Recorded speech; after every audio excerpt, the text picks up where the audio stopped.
ఇంతకుముందే పెట్రోల్ బంకులు కూడా స్వయం సహాయక సంఘాలు నడుపుకునే విధంగా ఈ రోజు మనం ప్రారంభించాం.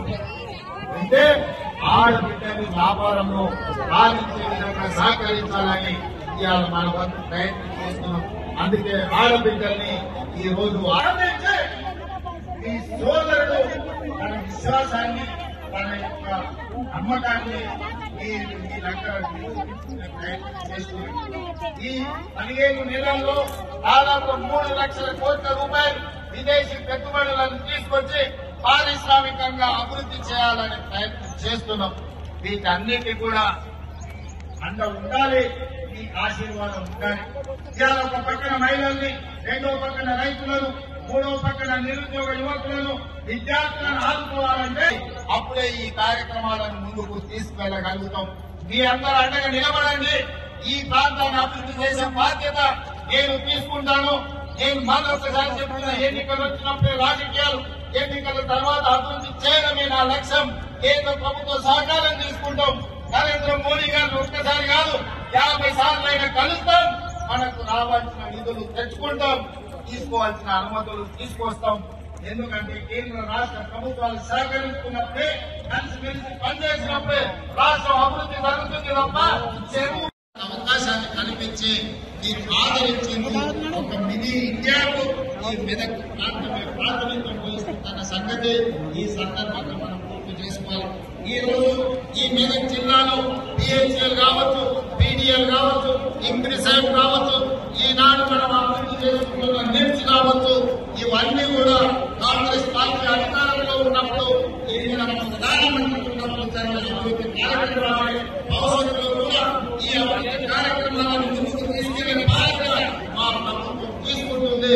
ఈ మెదక్ జిల్లా ప్రాంతంలో అవసరమైన సాగునీరు కానీ, తాగునీరు కానీ, పరిశ్రమల యొక్క అభివృద్ధి కానీ, పారిశ్రామిక వాటాల కోసం కేటాయించే నిధులు కానీ తప్పకుండా మేము మంజూరు చేస్తాం. అదేవిధంగా వెనకాల నుంచి ఎక్కడ చిట్టి అందిస్తూనే ఉన్నాడు. సామాన్య చెప్పనే ఇప్పుడు ఎక్కడ నుంచి ఇస్తూనే ఉన్నాడు. సింగూరు మంచి పర్యాటక ప్రాంతం, సింగూరు నుంచి మంచిల జలాలు ఈ రోజు నగరానికి దాహాన్ని తీరుస్తున్నాయి.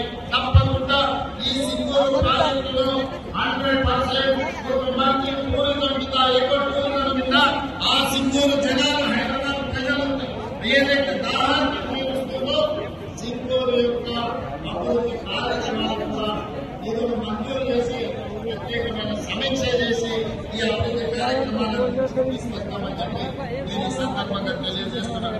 మిత్రులారా, ఈ రోజు ఎన్నికలు ముగిసినాయి. ఇక మనం అభివృద్ధి కార్యక్రమాలు చేసుకోవాల్సిన అవసరం ఉన్నది. మీ అందరి సహకారం ఉండాలి, మీ ఆశీర్వాదం ఉండాలి.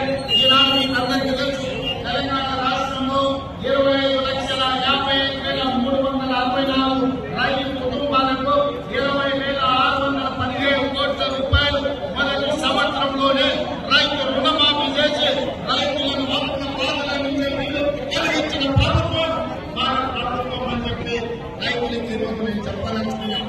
ఇదే కాదు, రైతుకు 24 గంటల ఉచిత విద్యుత్ ఇవ్వడమే కాదు, రైతు భరోసా పథకాన్ని కూడా 10,000 సంవత్సరానికి ఎకరానికి అన్నింటినీ తీసుకున్నది. రైతు పేదలను కూడా ఇవాళ మన ప్రభుత్వం ఆదుకునే ప్రయత్నం చేస్తుంది. ఇదే కాదు, ఒకనాడు మీకు తెలుసు, ఉరేసుకుంటే ఉరేసుకున్నట్టు ఆనాటి నాయకుడు ఆనాడు ముఖ్యమంత్రి అన్నాడు. ఈనాడు మీ సోదరుడుగా రైతులకు అండగా నిలబడాలని మీరు వరి పండిస్తే చివరి కింద వరకు కొనడమే కాదు, కనీస మద్దతులతో పాటు సరళ బియ్యానికి 500 రూపాయల బోనస్ ఇవ్వాలని ఇవాళ రైతులకు బోనస్ ఇచ్చి ఆత్మగౌరవంతో బ్రతికే విధంగా ఈరోజు మన ప్రభుత్వం చర్యలు చేపట్టింది. రైతులకు ఒక పక్కన మహిళలు ఇప్పటి దగ్గర మా ఆడబిడ్డలతో చాలాసేపు మాట్లాడి, ఇవాళ మా ఆడబిడ్డలకు రాష్ట్ర భద్రాచలం రాముల వారి దగ్గరికి పోయినా, యాదగిరిగుట్ట లక్ష్మీ నరసింహస్వామి దగ్గరికి పోయినా బస్సులో ఈ రోజు నిధులు కేటాయించమని చెప్తున్నాం. అదేవిధంగా సెల్ఫ్ హెల్ప్ గ్రూప్స్, స్వయం సహాయక సంఘాలకు పోయిన సంవత్సరం 20,000 కోట్ల రూపాయలు బ్యాంకులు ఇంకేజ్ ఇచ్చినాం. ఈ సంవత్సరం కూడా 21,000 కోట్ల రూపాయలు బ్యాంకులు ఇంకేజ్ ఇవ్వాలని, మా ఆడబిడ్డల్ని 1,00,00,000 మందిని కోటీశ్వరులను చెయ్యాలని ఈ రోజు కంకణం కట్టుకొని మన ప్రభుత్వం పనిచేస్తున్నది.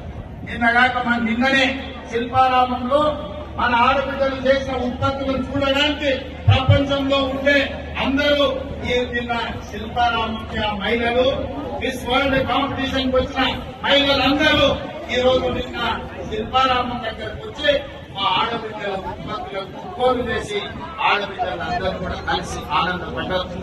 ఈ విధంగా ఈనాడు ఆడబిడ్డలకు ఆర్టీసీలో ఉచిత బస్సు ప్రయాణమే కాదు 600 బస్సులు కొని ఆర్టీసీకి కిరాయి పెట్టి ఈ రోజు వ్యాపారం చేసుకునే పరిస్థితి ఆడబిడ్డలకు కల్పించారు. 1000 మెగావాట్ల సోలార్ విద్యుత్ ఉత్పత్తి చేసే ఒప్పందాలు విద్యుత్ శాఖతో చేపించి అదాని అంబానీలతో ఆడబిడ్డలు పోటీపడి వ్యాపారం చేసేటట్టు ఈ రోజు ఆడబిడ్డలకు అవకాశం ఇచ్చాం. ఈ రోజు అమ్మ ఆదర్శ పాఠశాల పేరు మీద పాఠశాలలకు పెట్టాలని ఇచ్చినాం.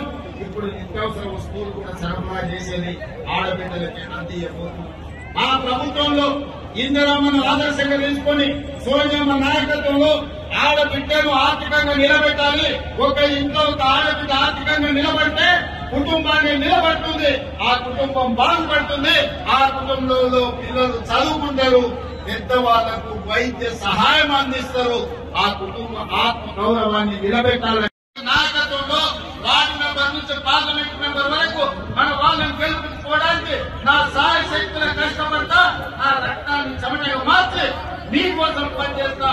రోజులో 24 గంటలు కార్యకర్తలు కాపాడుకుని ప్రజాప్రతినిధులు గెలిపించుకునే బాధ్యత నాది. అనే సందర్భంలో నమ్మకంతో విశ్వాసంతో ప్రజలకు